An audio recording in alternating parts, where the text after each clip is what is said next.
എന്ന് പറഞ്ഞിരിക്കുക 4 കിലോ സ്വർണം ഹൈക്കോടതി അറിയാതെ സർക്കാരിലെ ചിലരും ദേവസ്വം ബോർഡിലെ ചിലരും ചേർന്നിട്ടാണ് അയ്യപ്പന്റെ 4 കിലോ സ്വർണം കൊള്ളയടിച്ചിരിക്കുന്നത്. എന്നിട്ടാണ് നാളെ അയ്യപ്പ സംഗമം നടത്താൻ പോകുന്നത്. പ്രതിപക്ഷ നേതാവ് ഈ പറഞ്ഞതൊരു കല്ലുവെച്ച നുണയാണെന്ന് നിങ്ങളിൽ എത്ര പേർക്കറിയാം? ശബരിമലയുമായി ബന്ധപ്പെട്ട സ്വർണ്ണപ്പാളി വിവാദം ആരംഭിച്ചപ്പോൾ മുതൽ വി.ഡി. സതീശൻ ആവർത്തിക്കുന്ന ഈ നുണ നമുക്ക് കണക്കുകൾ വച്ചൊന്ന് പരിശോധിക്കാം. ശബരിമല ശ്രീകോവിലിലെ ദ്വാരപാലക പ്രതിമകൾക്ക് താൻ നിർമ്മിച്ചു നൽകിയ സ്വർണം പൂശിയ പീഠങ്ങൾ ശബരിമല സന്നിധാനത്ത് കാണാനില്ല എന്ന ഉണ്ണികൃഷ്ണൻ പോറ്റിയുടെ വെളിപ്പെടുത്തലോടെയാണ് ഈ മുഴുവൻ വിവാദങ്ങളും കത്തിപ്പടരുന്നത്. 2019 സ്വർണം പൂശാൻ കൊണ്ടുപോയ 42 കിലോയുള്ള പാളികളുടെ ഭാരം തിരികെ എത്തിയപ്പോൾ 38 കിലോയായി കുറഞ്ഞു എന്ന കണ്ടെത്തൽ കൂടി പുറത്തു വന്നതോടെ വിവാദം കത്തിക്കയറി. എന്നാൽ സതീശനും കേരളത്തിലെ മുഖ്യധാരാ മാധ്യമങ്ങളും പറയാതെ മറച്ചുപിടിക്കുന്ന ഏറ്റവും പ്രധാനപ്പെട്ട വസ്തുത ഈ 42 കിലോ സ്വർണവും ചെമ്പും ചേർന്ന ഭാരമാണ് എന്നത് തന്നെയാണ്. അതായത് കുറവ് വന്ന ചെമ്പും സ്വർണവും ചേർന്ന തൂക്കത്തെ നമ്മുടെ പ്രതിപക്ഷ നേതാവ് നൈസായിട്ട് സ്വർണമാക്കി മാറ്റി ചിത്രീകരിച്ച് ജനങ്ങളെ തെറ്റിദ്ധരിപ്പിക്കുകയാണെന്നർത്ഥം. ഇനി ഈ തിരികെ വന്ന 38 കിലോ പാളിയിൽ തന്നെ ആകെയുള്ള സ്വർണം വെറും 397 ഗ്രാം മാത്രമാണ്. അതായത് 50 പവൻ തികച്ചില്ല. ഇനി കുറവ് വന്ന 4 കിലോയിലെ സ്വർണം കൂടി ചേർത്താലും 55 പവൻ പോലും ആകുന്നില്ല. 1 കിലോ സ്വർണം എന്നാൽ 125 പവനാണ്.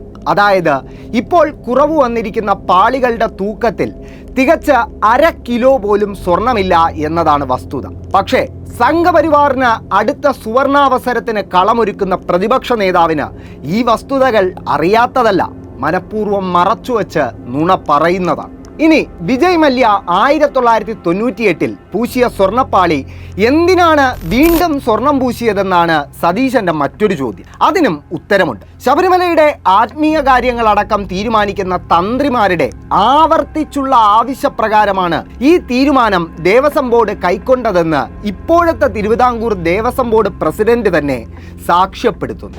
ഈ ദ്വാരപാലകർ എന്ന് പറയുന്നത് ഈ ക്ഷേത്രത്തിന് മുന്നിലുള്ള അപ്പൊ അതിലേക്ക് ലക്ഷോപലക്ഷം ആളുകളാണ് വരുന്നത്. അവരിങ്ങനെ ഈ നാണയങ്ങൾ വലിച്ചെറിയും. അപ്പൊ കേടുപാടുകൾ ആ ദ്വാരപാലകളുടെ പിന്നെ ദേഹത്താൻ പറ്റും. അപ്പൊ സ്വാഭാവികമായും കീറൽ വീഴും. അതുപോലെ തന്നെ ഈ പീഠത്തിൽ ആളുകൾ തിങ്ങി നിൽക്കുകയും ഈ നെയ്യൊക്കെ എടുത്തുകൊണ്ട് പോകുന്നത് ഇതുവഴിയാണ്. അപ്പോൾ സ്വാഭാവികമായും കഴുകുകയും കാര്യം കൊണ്ട് വൃത്തിയാക്കുകയും ചെയ്യുമ്പോൾ ഒരു തിളക്കം മങ്ങൽ. ആ മങ്ങൽ വന്നതിന്റെ ഭാഗമായിട്ടാണ് ഇതുപോലുള്ള ശ്രീകോവിലിന്റെ മുന്നിൽ ഇത്തരം പിന്നെ കാര്യങ്ങൾ ഇരിക്കാൻ പാടില്ല എന്ന തന്ത്രിയുടെ നമ്മുടെ ശബരിമല തന്ത്രിമാരുടെ റെക്കോർഡിക്കലായിട്ടുള്ള കത്തിന്റെ അടിസ്ഥാനത്തിൽ ഇത് മാറ്റുവാൻ വേണ്ടി, ഇതിനെ ഒന്ന് നവീകരിക്കുവാൻ വേണ്ടി അല്ലെങ്കിൽ കൂടുതൽ തിളക്കമാക്കാൻ വേണ്ടി കൊണ്ടുപോയത് എന്നാണ് ഞാൻ മനസ്സിലാക്കുന്നത്. അത് ശരിയുമാണ്, ഒരു പരിധിവരെ അത് ശരിയുമാണ്. കാരണം തിളക്കം കുറഞ്ഞു എന്നുള്ള കാര്യത്തിൽ തർക്കമില്ല. ഇനി ഈ വിഷയത്തിലെ മാധ്യമങ്ങളുടെ ഇരട്ടത്താപ്പ് നമ്മൾ കാണാതെ പോകരുത്. ഇപ്പോൾ കുറ്റക്കാരനാണെന്നും റിയൽ എസ്റ്റേറ്റ് കച്ചവടക്കാരനാണെന്നുമൊക്കെ മാധ്യമങ്ങൾ കണ്ടെത്തിയ അതേ ഉണ്ണികൃഷ്ണൻ പോറ്റിയുടെ വാക്കുകൾ ഉപയോഗിച്ചായിരുന്നു സംസ്ഥാന സർക്കാർ നടത്തിയ അയ്യപ്പ സംഗമത്തിന് ദിവസങ്ങൾക്ക് മുമ്പ് ഈ വിവാദത്തിന് മാധ്യമങ്ങൾ തുടക്കമിട്ടത്. അന്ന് ഇപ്പോൾ കളങ്കിതൻ എന്ന് തെളിഞ്ഞ ഉണ്ണികൃഷ്ണൻ പോറ്റിയുടെ വാക്കുകളായിരുന്നു ഇതേ മാധ്യമങ്ങൾക്ക് വേദവാക്യം. സെപ്റ്റംബർ 17 ഈ വാർത്ത അതിന്റെ തെളിവാണ്. ശബരിമല ദ്വാരപാലക ശില്പങ്ങൾക്ക് പീഠം കൂടി നിർമ്മിച്ച് നൽകിയിരുന്നതായി സ്പോൺസർ ഉണ്ണികൃഷ്ണൻ പോറ്റി. ഇവ ഇപ്പോൾ എവിടെയെന്ന് അറിയില്ല.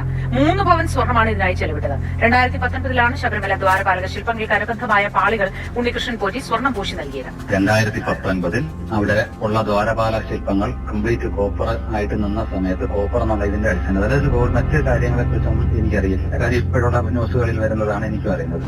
അന്ന് പോറ്റി പറഞ്ഞത് വെള്ളം ചേർക്കാതെ വിഴുങ്ങിയ അതേ മാധ്യമങ്ങൾ സെപ്റ്റംബർ 28 പോറ്റിയുടെ ബന്ധുവിന്റെ വീട്ടിൽ നിന്നും കാണാതായി എന്ന് പറഞ്ഞ സ്വർണ്ണപീഠങ്ങൾ കണ്ടെത്തിയതോടെ ഒറ്റയടിക്ക് മലക്കം മറിഞ്ഞു. ഇപ്പോൾ പോറ്റിയുടെ റിയൽ എസ്റ്റേറ്റ് ഇടപാടുകൾ അടക്കം കണ്ടെത്തിയ മാധ്യമങ്ങൾക്ക് സെപ്റ്റംബർ 28 മുൻപ് പക്ഷേ ഉണ്ണികൃഷ്ണൻ പോറ്റി സർക്കാരിനെയും ദേവസ്വം ബോർഡിനേക്കാളും ഒക്കെ വിശ്വാസമായിരുന്നു എന്നത് തന്നെ മാധ്യമങ്ങളുടെ ഈ ഇരട്ടത്താപ്പിന്റെ ഉത്തമ ഉദാഹരണമാണ്.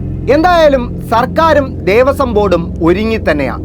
1998 മുതൽ, അതായത് നാടുവിട്ട ലോൺ കള്ളൻ വിജയ് മല്യ സ്വർണം പൂശിയ കാലം മുതലുള്ള മുഴുവൻ കാര്യങ്ങളും അന്വേഷണ പരിധിയിൽ കൊണ്ടുവരാനാണ് സർക്കാരും ദേവസ്വം ബോർഡും ശ്രമിക്കുന്നത്. എന്തായാലും ശബരിമലയിൽ വീണ്ടും ഒരു സുവർണാവസരം കാത്തിരിക്കുന്നവർക്ക് വേണ്ടി ഓവർ ടൈം പണിയെടുക്കുന്ന മാധ്യമങ്ങൾക്കും പ്രതിപക്ഷ നേതാവിനും ഇന്ന് പറഞ്ഞ നുണകൾ വിഴുങ്ങേണ്ട കാലം വരുമെന്ന കാര്യം ഉറപ്പാണ്.